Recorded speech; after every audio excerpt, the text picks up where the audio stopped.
Sir, ಮನುಷ್ಯನಾಗಿ ಹೇಳಬೇಕಾಗಿರೋದೇನು ಅಂದರೆ, ಮೊದಲು ಜನರು ಮತ್ತು ಸಮಾಜ ಯಾರ್ಯಾರು ಈ ಕಾವ್ಯ ಹಾಕಿರೋರಿಗೆ ನಾವು ಕಾಲು ಮುಗಿದು ಮನೆಯೊಳಗಡೆ ಕರೆಸಿ ಪಾದಪೂಜೆ ಅಂತ ಹೇಳಿ ನಮ್ಮಲ್ಲಿರುವಂಥ ತಟ್ಟೆ, ನಾವು ಅನ್ನ ತಿನ್ನಲ್ಲ, ಅದರಲ್ಲಿ ಬೆಳ್ಳಿ ತಟ್ಟೆ ಅನ್ನ ಇಂಥವ್ರಿಗೋಸ್ಕರ ಮಾಡಿಸಿಟ್ಟು ಅದರಲ್ಲಿ ನೀರು ಹಾಕಿ ಅವ್ರಿಗೆ ಮಲ್ಲಿಗೆ ಹೂವು ಕಳಿಸ್ತೀವಲ್ಲ, ನಾವು ಎಚ್ಚೆತ್ಕೊಬೇಕಾಗತ್ತೆ.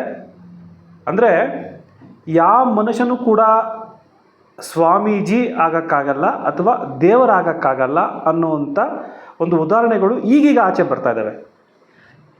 ಆದರೆ ಇದರಲ್ಲಿ ಎಕ್ಸೆಪ್ಷನ್ನು ನನ್ನ ಮನಸ್ಸಿನಲ್ಲಿ ಶಿವಕುಮಾರ ಸ್ವಾಮೀಜಿಯವರ ಮಾತ್ರ ಆ ಕಡೆ ಇಟ್ಬಿಡಿ ದಯವಿಟ್ಟು. ಅವ್ರನ್ನ ಬಿಟ್ಟು ಮಿಕ್ಕಿದೆಲ್ಲ ಬೇಕಾದ್ರೆ ನಾವು ತೊಗೊಳ್ಳೋಣ. ಎಲ್ಲರೂ ಅನ್ನೋದಕ್ಕಿಂತ ತೊಗೊಳ್ಳೇಬೇಕಾಗತ್ತೆ, ಈಗಿನ ಪರಿಸ್ಥಿತಿಯಲ್ಲಿ ತೊಗೊಳ್ಳೇಬೇಕಾಗತ್ತೆ. ಯಾಕೆಂದರೆ ಒಂದು ಹಿಂದೂ ಧರ್ಮದಲ್ಲಿ ಆಗ್ತಿರುವಂಥ ವಿಷಯ ಏನು ಅಂದರೆ, ಯಾರು ಮಠವನ್ನು ನಡೆಸ್ತಾರೋ ಅಥವಾ ಕಾವ್ಯ ಹಾಕ್ತಾರೋ ಅವರು ಲೈಂಗಿಕ ಕ್ರಿಯೆಯನ್ನು ತ್ಯಜಿಸಿದ್ದಾರೆ, ಬಿಟ್ಬಿಟ್ಟಿದ್ದಾರೆ. ಅವರಿಗೆ ಆಸೆ ಆಕಾಂಕ್ಷೆಗಳು ಎಲ್ಲವೂ ಬಿಟ್ಬಿಟ್ಟಿದ್ದೀವಿ, ಅವರಿಗೆ ಅದು ಬರೋದೇ ಇಲ್ಲ ಅನ್ನುವಂಥ ಮನೋಭಾವನೆ ಏನಿದೆಯೋ ಅದರಿಂದ ನಾವು ಫಸ್ಟು ಆಚೆ ಬರಬೇಕಾಗತ್ತೆ. ಯಾಕೆಂದರೆ ಆತನು ಕೂಡ ಮನುಷ್ಯನೇ, ಆತನು ಕೂಡ ತಿನ್ನುವಂಥದ್ದು ಉಪ್ಪು ಖಾರನೇ, ಮತ್ತು ಆತ ಬೆಳೆದಿರೋದು ಕೂಡ ಸಮಾಜದಲ್ಲೇ. ಆತ ಅದನ್ನು ದಾಟಿ ಬಂದು ವಿಮಾನದಲ್ಲಿ ತಪಸ್ಸು ಮಾಡ್ಕೊಂಬರುವಂಥದ್ದಿಲ್ಲ. ಈಗಿನ ಸ್ವಾಮೀಜಿಗಳು ಮಾಡ್ಕೊಂಡಿರುವಂಥದ್ದು. ಸ್ವಾಮೀಜಿಗಳು ಅನ್ನೋವಂಥದ್ದು ಇವಾಗ ನಾವು ನಾಳೆ ಬರೀ ರೇಪಿಸ್ಟ್ಗಳಿಗೇನಾ ಅಥವಾ ಕದ್ದಿ ಮುಚ್ಚಿ ಸೆಕ್ಸ್ನ ಮಾಡ್ತಾರಲ್ಲ ಸಮಾಜದಲ್ಲಿ, ಅವ್ರನ್ನ ಕರಿಬೇಕಾ ಅಥವಾ ದೇವರ ಕ್ರಿಯೆ ಅಥವಾ ದೇವರನ್ನ ಪೂಜಿಸ್ತಾರಲ್ಲ ಅವ್ರನ್ನ ಕರಿಬೇಕಾ ಅನ್ನೋವಂಥ ಒಂದು ವ್ಯತ್ಯಾಸದಲ್ಲಿ ನಾವು ಒಂದು ಡಿಫಿಕಲ್ಟಿಯಲ್ಲಿದ್ದೀವಿ. ಸೊ ಹಾಗಾಗಿ ಇವರು ಯಾವತ್ತೂ ಕೂಡ ಇದನ್ನ ದಾಟೋಕ್ಕಾಗಲ್ಲ, ಇವ್ರು ಯಾವತ್ತೂ ಕೂಡ ಇದರಿಂದ ಆಚೆ ಬರೋಕ್ಕಾಗಲ್ಲ. ಇಂಥ ಒಂದು ಸುಳ್ಳು ಮಾಹಿತಿಯನ್ನು ನಾನು ಒಳ್ಳೆಯ ಕೆಲಸವನ್ನೇ ಮಾಡ್ತಾಯಿದ್ದೀನಿ ಸಮಾಜಕ್ಕೆ ಅಥವಾ ಒಂದು ಏನು ಜಾತಿಯ ವರ್ಗಕ್ಕೆ ಸ್ವಾಮಿಗಳಿದ್ದಾರೆ ನಮ್ಮ ರಾಜ್ಯದಲ್ಲಿ, ನಾನು ಇಂಥ ವರ್ಗಕ್ಕೇ ಸಿ ಎಮ್ಗೆ ಹೇಳಿ ಅಪ್ಲಿಕೇಶನ್ ಹಾಕಿಸಿ ಕೆಲಸವನ್ನು ಕೊಡಿಸ್ತೀನಿ, ನಾನು ಇಂಥ ವರ್ಗಕ್ಕೇ ಬೋಧನೆ ಮಾಡ್ತೀನಿ ಅಂತ ಇರೋವಂಥವ್ರಿಗೆ ಕಾನೂನು ಸಚಿವರು ಅಥವಾ ದೇಶದಲ್ಲಿರುವಂಥ ಸರ್ಕಾರ, ಪ್ರೈಮ್ ಮಿನಿಸ್ಟರ್ ಆಗಿರ್ಬೋದು, ಅಮಿತ್ ಶಾ ಅವರಾಗಿರ್ಬೋದು, ಇನ್ನೂ ಒಂದು ಕಾನೂನು ತರಬೇಕಾಗತ್ತೆ. ಕಾವಿಯನ್ನು ಹಾಕಿ ಸುಳ್ಳು ಭರವಸೆಯನ್ನು ಕೊಟ್ಟು ಲೈಂಗಿಕ ಕ್ರಿಯೆಯಲ್ಲೂ ಕೂಡ ತೊಡಗಿ ಮೋಸವನ್ನು ಮಾಡ್ತಿರುವಂಥದ್ದು ಕೂಡ ರೇಪ್ಗಿಂತ ಬಹಳ ದೊಡ್ಡ ಪನಿಷ್ಮೆಂಟ್ ಅನ್ನುವಂಥದ್ದನ್ನು ತಂದರೆ ಬಹಳ ಒಳ್ಳೆಯದು ಅನ್ನೋದು ನನ್ನ ಅಭಿಪ್ರಾಯ. ಈಗ ಸರ್, FIR ಆಗಿರುವಂಥದ್ದು ಬಟ್ ಅಬ್ಸ್ಟೆಂಡ್ ಆಗಿರೋ ಒಂದು ಮಾತು ಕೂಡ ಕೇಳಿಬರ್ತದೆ. ಈಗ ಒಬ್ಬ ಸಾಮಾನ್ಯ ವ್ಯಕ್ತಿನಾದರೆ ಅವತ್ತೇ ಹೋಗಿ ಬಿಟ್ಕೊಂಡ್ಬರೋದಾಗಿರ್ಬೋದು, ರಾತ್ರಿ ಹಗಲು ಅಂತ ನೋಡಲ್ಲ. ಬಟ್ ಈ ರೀತಿ ಆದಾಗ ಏನಾಗುತ್ತೆ ಸರ್? ಪೊಲೀಸರು ಪಾಪ ಅವರ ಒಂದು ಆಶೀರ್ವಾದದಿಂದನೂ ಕೂಡ ಬಂದಿರ್ತಾರೆ. ಕೆಲವರು ಪೊಲೀಸರು ಅವರ ವರ್ಗಾವಣೆ, ಅವರ ಪೋಸ್ಟಿಂಗ್ಸು, ಇಂಥ ಒಬ್ಬ ಅವ್ರ ಹೆಸರೇನು ಹೇಳಿ ಸರ್, ಸ್ವಾಮೀಜಿ ಅನ್ನೋದು ಬೇಡ, ಮಲ್ಲಿಕಾರ್ಜುನ ಅವರ ಒಂದು ಆಶೀರ್ವಾದದಿಂದ ಅವ್ರು ಬಂದಿರ್ತಾರೆ. ಯಾಕಂದರೆ ರಾಜಕೀಯ ವ್ಯಕ್ತಿಗಳಿಗೆ ಮತ ಬ್ಯಾಂಕಿಗೆ ಇವ್ರ ಹಿಂದ್ಗಡೆ ಮತಗಳು ಪಾಪ ಕಾಲ್ಗೊಳ್ದಿರ್ತಾರಲ್ಲ, ಅವರು ನಮ್ಮ ಗುರುಗಳು ಹೇಳ್ಬಿಟ್ರು ಅಂತ ಅವ್ರು ಓಟಾಕ್ತಾರೆ. ಸೊ ಹಾಗಾಗಿ ಅವರ ಒಂದು ಏನು ಬೆಂಬಲಿಗರಾಗಿರ್ಬೋದು ಅಥವಾ ಅವರ ಒಂದು ನಿಯತ್ನಲ್ಲಿರುವಂಥವ್ರು ಕೂಡ ಅರೆಸ್ಟ್ ಮಾಡೋಕ್ಕೆ ಸಾಧ್ಯವಿಲ್ಲ. ಇದೇ ಒಂದು ಚಿಕ್ಕದಾದ 498 ಕೇಸೇನೋ ಅಥವಾ ಯಾವುದೋ ಒಂದು ಸೈಟ್ ವಿಚಾರದಲ್ಲಿ ಬೇಲಿ ಹಾಕಿರುವಂಥದ್ದು, ಇಂಥ ವಿಷಯದಲ್ಲಿ ಆದರೆ ಪೊಲೀಸರು ಅವರ ತಂಡವನ್ನೇ ಕರ್ಕೊಂಡೋಗಿ ಆ್ಯಂಬುಲೆನ್ಸ್ಗಳನ್ನೆಲ್ಲ ತೊಗೊಂಡೋಗಿ ಅರೆಸ್ಟ್ ಮಾಡ್ಕೊಂಡು ಕರ್ಕೊಂಡ್ಬರ್ತಾರೆ. ಆದರೆ ಒಂದು ಅಲಿಗೇಷನ್, ಇದನ್ನ ಬರೀ ನೀವು ರೇಪನ್ನು ತೊಗೊಳ್ಳೋಂಥದ್ದು ಬೇಡ, ಆಯಿತು ಒಂದು ಚೂರು ಹೈ ಲೆವೆಲ್ ಮೆಚುರಿಟಿ ತೊಗೊಳ್ಳೋಣ. ಆತ ಮನುಷ್ಯ, ಆತನಿಗೂ ಕೂಡ ಆ ಒಂದು ಕ್ರಿಯೆ ಮತ್ತು ಆಸೆ ಗೀಸೆ ಆಕಾಂಕ್ಷೆಗಳು ಇದ್ದಾವೆ. ನಾನು ಕೇಳ್ತಾ ಇರೋಂಥದ್ದು, ಇದು ಕಾವ್ಯ ಹಾಕ್ಕೊಂಡು ಯಾಕಪ್ಪ ನಿನಗೆ ಆ ಕ್ರಿಯೆ ಆ ಆಸೆ?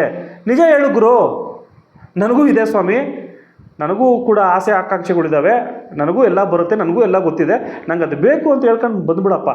ಯಾಕೆ ಇವೆಲ್ಲವೂ ಅನ್ನೋದಕ್ಕೆ ನೀನು ಆ ಸುಳ್ಳು ಹೇಳಿರೋದಕ್ಕೋಸ್ಕರ, ನೀನು ಜನರಿಗೆ ಆ ಭರವಸೆಯನ್ನು ಕೊಟ್ಟಿರೋದಕ್ಕೋಸ್ಕರ ರೇಪ್ ಆಗಿಲ್ಲ ಅಂದರೂ ಕೂಡ ತಮಗೆ ಶಿಕ್ಷೆ ಆಗಬೇಕಾಗಿರೋದು ಈ ದೇಶದ ಕಾನೂನಲ್ಲಿ ತೋರಿಸ್ಬೇಕಾಗತ್ತೆ. ಸೊ FIRನ ಆದ ತಕ್ಷಣ ನೀವು ಸ್ಟೇಷನ್ಗೆ ಹೋಗಿ ಅದನ್ನು ಒಂದು ಸ್ಟೇಟ್ಮೆಂಟನ್ನು ಕೊಟ್ಟು ಕಾನೂನಲ್ಲಿ ತಮ್ಮ ಒಂದು ಎಲ್ಲವನ್ನು ಕೂಡ ತಾವು ಅಧಿಕಾರಗಳನ್ನ ಚಲಾಯಿಸಿ ಪೊಲೀಸರಿಗೆ ಕೋಆಪ್ರೇಟ್ ಮಾಡಿದ್ರೆ ನಿಮಗೆ ಓಡೋಗಿರುವಂಥದ್ದು ಇದು ಸ್ವಾಮೀಜಿಗಳು ಮಾಡೋ ಕೆಲಸಗಳಲ್ಲ. ಏನು ಮಾಯ ಆಗೋದ್ರಾ ಮಠದಿಂದ, ಅಥವಾ ಯಾರೋ ಬಂದು ತಮ್ಮನ್ನ ಕರ್ಕೊಂಡು ಹೋದ್ರಾನೋ? ಸೊ ಇದರಲ್ಲೂ ಕೂಡ ಅಂದರೆ ಪೊಲೀಸರಿಗೆ ತಪ್ಪಿಸ್ಕೊಂಡು ಓಡಾಗೋದು ಕೂಡ ಧರ್ಮದ ಒಂದು ನಾವೇನೋ ಒಂದು ಹೇಳ್ತೀವಿ, ಅವರ ಒಂದು ಪೊಲೀಸ್ ಬರ್ತಾರೆ ಓಡಾಗ್ತಾವನೆ ಅಂದರೆ ಅದು ಕಳ್ಳನೇ, ಆತ ಸಾಚ ಅಲ್ಲ.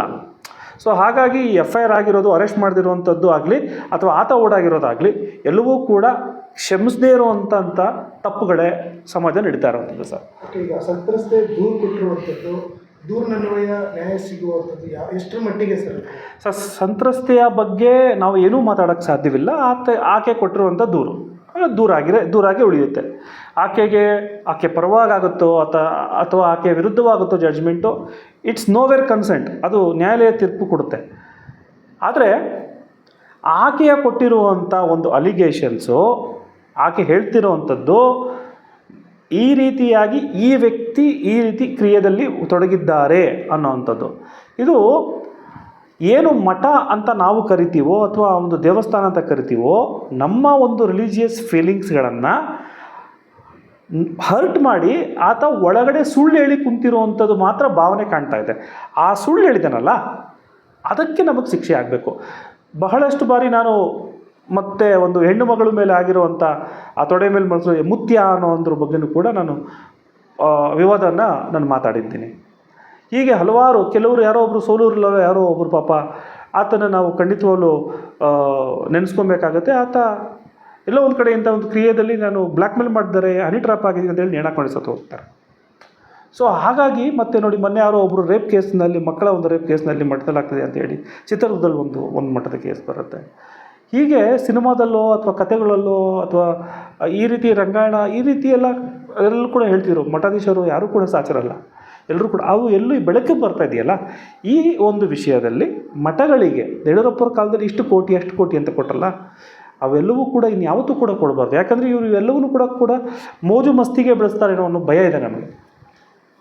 ಸರ್, ಈಗ ಇನ್ನೊಂದು ವಿಚಾರ ಅಂತಂದರೆ, ಅವರ ಪರ್ಸನಲ್ ವಿಚಾರಗಳು ಏನಾದ್ರು ಮಾಡ್ಕೊಳ್ಳಿ, ಬಟ್ ಸ್ವಾಮೀಜಿ ಅನ್ನೋ ವಿಚಾರದಲ್ಲಿ ಅದೇ ರೀತಿ ಪ್ರಸಾದ ಕೊಡುವ ನೆಪದಲ್ಲಿ ಮಠಕ್ಕೆ ಕರೆಸಿ ಈ ರೀತಿ ಮಾಡಿರುವಂಥದ್ದು ಅನ್ನೋದು ಸಂತ್ರಸ್ತೆ ಕೊಟ್ಟಿರೋ ದೂರು, ಅದು ಒಂದು ಮಠನ ಅದೇ ಆ ಬಿಲೀಫ್ ಅದೇ ಹೇಳ್ತಾ ಇರೋಂಥದ್ದು. ಈಗ ನೋಡಿ, ಕೇಳೋದಕ್ಕೆ ಹಾಸ್ಯವಾಗಿದೆ, ಪ್ರಸಾದ ಕೊಟ್ಟನ ಅಂತ ಜಗ್ಗೇಶ್ ಅವರ ಮಾದರಿಯಲ್ಲಿ ಹೇಳಿದ್ರೆ ಬೇರೆ ಅರ್ಥ ಬರುತ್ತೆ. ಆದರೆ ವೀಕ್ಷಕರು ನೋಡ್ತಾರೆ, ನಾವೊಂದು ಸಮಾಜಕ್ಕೆ ಏನೋ ಒಂದು ಮಾಹಿತಿಯನ್ನು ಕೊಡಬೇಕು. ಎಷ್ಟೋ ಹಿಂದೂ ಧರ್ಮದಲ್ಲಿ ಸರ್, ಎಷ್ಟೋ ಜನ ಈಗಲೂ ಕೂಡ ಪ್ರಸಾದ ಅಂದರೆ ಮಾಂಸವನ್ನು ಸೇವನೆ ಮಾಡಿದರೆ ನಾವು ಮುಟ್ಟಕ್ಕೆ ಹೋಗಲ್ಲ, ಅಷ್ಟು ಒಂದು ಆ ನಂಬಿಕೆ, ಆ ಬಿಲೀಫ್ ಇದೆ ಆ ಒಂದು ಇದಕ್ಕೆ. ಆದರೆ ಈತ ಅದನ್ನು ಕೊಡೋ ನೆಪದಲ್ಲಿ ಅತ್ಯಾಚಾರನೇ ಮಾಡ್ತಾರೆ ಅಂದರೆ is unfit to be in society. ಅದರಲ್ಲೂ ಕೂಡ ನಮ್ಮ ಬೆಂಬಲಿಗರು, ಮಠಾಧೀಶರ ಬೆಂಬಲಿಗರು ಇದ್ದಾರೆ, ಮೂರ್ಖರು ಅಥವಾ ಸ್ವಾರ್ಥಿಗಳು ಅಂತ ಕರಿಬೋದು. ಅವರು ಜೈಲಿಂದ ಬಿಡಿಸ್ಕೊಂಬಂದು ಮತ್ತೆ ಅಲ್ಲೇ ಕೂರಿಸಿ ಜೈ ಜೈ ಜೈ ಅಂತಾರೆ. ಅವರು ಮತಗಳನ್ನ ಹಾಕ್ತಾರೆ, ಅವರು MLAಗಳನ್ನ ಚುನಾಯಿತರು ಮಾಡ್ತಾರೆ. ಅವ್ರನ್ನ ನೀವೇನು ಹೇಳ್ತೀರಿ? ಅವರೆಲ್ಲರೂ ಕೂಡ ಆತ ಕೊಟ್ಟಿರೋ ಪ್ರಸಾದವನ್ನು ತಿಂದೇ ಆ ರೀತಿ ಮಾಡ್ತಾ ಇರೋವಂಥದ್ದು. ಪ್ರಸಾದ ಬರೀ ಅದೇ ರೀತಿ ಪ್ರಸಾದ ಆಗಿರಲ್ಲ, ದುಡ್ಡಾಗಿರ್ಬೋದು, ಅವ್ರ ಮಕ್ಕಳ ಕೆಲಸ ಆಗಿರ್ಬೋದು, ಬೇರೆ ರೀತಿ ಎಲ್ಲ ರೀತಿಯಾದ ಪ್ರಸಾದವನ್ನು ಕೊಟ್ಟಿರೋದಕ್ಕೋಸ್ಕರನೇ ಮಠಾಧೀಶರು ಈ ರೀತಿಯಾಗಿ ನಿಂತ್ಕೊಳ್ಳೋಕ್ಕೆ ಸಾಧ್ಯ. ಇನ್ನೊಂದು ಸರ್, ಈಗ ಸ್ವಾಮೀಜಿಯವರು ಕೂಡ ಒಂದು ಪ್ರತಿಕ್ರಿಯೆಯನ್ನು ಕೊಟ್ಟಿದ್ದಾರೆ. ಅಂದರೆ ನನ್ನ ವಿರುದ್ಧ ಸೆಟೆಟ್ ಥರ ಮಾಡಿದ್ದಾರೆ, ದುಡ್ಡಿಗೆ ಆರೋಪ ಮಾಡಿದ್ದಾರೆ ಅಂತ ಹೇಳ್ಬಿಟ್ಟು ಇವರು ಒಂದು ಕಂಪ್ಲೇಂಟನ್ನು ಕೊಡೋದನ್ನು ಮಾಡಿದ್ದಾರೆ. ಯಾವುದು ನಂಬಬೇಕು, ಯಾವುದು ನಂಬಾರ್ದು, ಅದೇ ರೀತಿ ಕಾನೂನಲ್ಲಿ ಯಾವ ರೀತಿ ಹೋಗುತ್ತೆ ಸರ್ ಇದು? ಯಾವುದೇ ಟ್ರಯಲ್ ಆಗುತ್ತೆ ಸರ್? ಕಾನೂನೇ ಬೇರೆ. ಇವಾಗ ನೋಡಿ, ಕೌಂಟರ್ ಕಂಪ್ಲೇಂಟ್ ಅಂತ ಕರಿತೀವಿ ಅದನ್ನು. ದುಡ್ಡನ್ನು ಕೇಳಿದ್ರು, ಅದಕ್ಕೆ ನಾನು ಫಾಲ್ಸ್ ಕಂಪ್ಲೇಂಟ್ ಕೊಟ್ಟಿದ್ದೀರಿ ಅಂತ ಒಂದು ವಿಚಾರಣೆ, ಅದಕ್ಕೆ ಆದ ಒಂದು ತನಿಖೆ ಏನಾಗುತ್ತೆ. ಆ ಹೆಣ್ಣು ಸಂತ್ರಸ್ತೆ ಓಡೋಗಿದ್ದಾರಾ ಸರ್? ಓಡೋಗಿಲ್ಲ, ತಪ್ಪಿಸ್ಕೊಂಡಿಲ್ಲ. ಆ ಕೊಟ್ಟಿರೋ ಕಂಪ್ಲೇಂಟ್ಗೆ ಆಕೆ ಸ್ಪಂದಿಸ್ತಾ ಇದ್ದಾರೆ. ಯಾಕೆಂದರೆ ಆಕೆ ಮಾಡಿದವಳು ಇಲ್ವೋ ಅನ್ನೋದು ನಿಮ್ಗೆ ಗೊತ್ತಾಗುತ್ತೆ ಓಡೋಗ್ದಿರೋದಕ್ಕೆ. ಇವ್ರು ಯಾಕೆ ಓಡೋಗಿದ್ದಾರೆ? ಸೊ ಹಾಗಾಗಿ ಎಲ್ಲೋ ಒಂದು ಕಡೆ ಬೆಂಕಿ ಇಲ್ದಿರೋ ಹಾಗೆ ಹೊಗೆ ಯಾರಲ್ಲ. ಸುಮ್ಮನೆ ಹೋಗಿ ಆಕೆ ದುಡ್ಡು ಕೊಡಪ್ಪ ಅನ್ನೋದಕ್ಕೆ ಆಗಿಬಿಟ್ರೆ ಸಮಾಜ ಪಾಕಿಸ್ತಾನ ಆಗಿಬಿಡುತ್ತೆ ನಮ್ಮ ದೇಶ. ಸೊ ಆ ರೀತಿ ಆಗಕ್ಕೆ ಸಾಧ್ಯವಿಲ್ಲ. ಎಲ್ಲೋ ಒಂದು ಕಡೆ ಏನೋ ಒಂದು ಉಳಿ, ಎಲ್ಲೋ ಒಂದು ಕಡೆ ಈ ಹಬ್ಬ ಎಲ್ಲೇ ಎಗ್ರವ್ರೋ ಗೊತ್ತಿಲ್ಲ, ಏನು ತಪ್ಪುಗಳು ಮಾಡಿದಾರೋ ಗೊತ್ತಿಲ್ಲ. ಆ ತಪ್ಪುಗಳಿಗೆ ಸ್ವಾಮೀಜಿಯಾಗಿ ನೀನು ಕುಂತಿರುವಂಥ ಸ್ಥಾನಕ್ಕೆ ನೀನು ದುಡ್ಡು ಕೊಡಲೇಬೇಕು, ಇಲ್ಲಾಂದರೆ ನಾನು ಬಿಡಲ್ಲ ಅಂತಿರಂತೆ ಹೇಳಿರ್ಬೋದು. ಸತ್ಯನೋ ವಿಷಯತೆ ಗೊತ್ತಿಲ್ಲ. ನೀನು ತಪ್ಪು ಮಾಡಿದಕ್ಕೋಸ್ಕರ ಇವೆಲ್ಲವೂ ಬಂದಿರೋವಂಥದ್ದು. ಹಾಗಾಗಿ ಈ ಕಾನೂನು ಯಾವ ರೀತಿ ನಡ್ಕೊಂಡು ಹೋಗುತ್ತೆ ಗೊತ್ತಿಲ್ಲ. ಯಾಕಂದರೆ ಪೊಲೀಸರು ಇನ್ವೆಸ್ಟಿಗೇಷನ್ ಮಾಡಬೇಕು, ಆ ರಿಪೋರ್ಟ್ಗಳ್ನ ತೆಗಿಬೇಕು, ಇವ್ರು ಫೋನ್ ಟ್ರ್ಯಾಪ್ಗಳು ತೆಗಿಬೇಕು, ಯಾವ್ದಾರ ಭಾವಚಿತ್ರಗಳಿದ್ದಾವೆ ನೋಡಬೇಕು, ಆಕೆಗೆ ಮೆಡಿಕಲ್ ಕಳಿಸ್ತಾರೆ. ಆ ಮೆಡಿಕಲಲ್ಲಿ ಇವಾಗೇನು ಬರುತ್ತೆ, ಆಗಲೇ ಹಳೆ ಕೇಸು ಇವೆಲ್ಲವೂ, ಅವರೇ ಇವ್ರ ಮೇಲೆ ಅತ್ಯಾಚಾರ ಮಾಡಿದಿರೋಂಥ ದಾಖಲಾತಿಗಳಿರಲ್ಲ, ಎವಿಡೆನ್ಸ್ಗಳಿರಲ್ಲ. ಸೊ ಹಾಗಾಗಿ ಕಾನೂನು ಪ್ರಕಾರ ನಿಂತ್ಕೊಳ್ಳೋದು ಬಹಳ ಕಷ್ಟ. ಆದರೆ ಮೌಲ್ಯಗಳು, ಮಠದ ಮೌಲ್ಯಗಳು, ಹಿಂದೂ ಧರ್ಮದ ಒಂದು ಮನಸ್ಥಿತಿಗಳು, ಅದ್ರ ಮೇಲೆ ಆ ಒಂದು ಹಿಂದೂ ಧರ್ಮದಕ್ಕೆ ಅತ್ಯಾಚಾರ ಇವ್ರು ಮಾಡಿದ್ದಾರೆ, ಆ ನಂಬಿಕೆಗೆ ಇವ್ರು ಅತ್ಯಾಚಾರ ಮಾಡಿದ್ದಾರೆ ಅಂತ ತೊಗೋಬೋದು ಸರ್.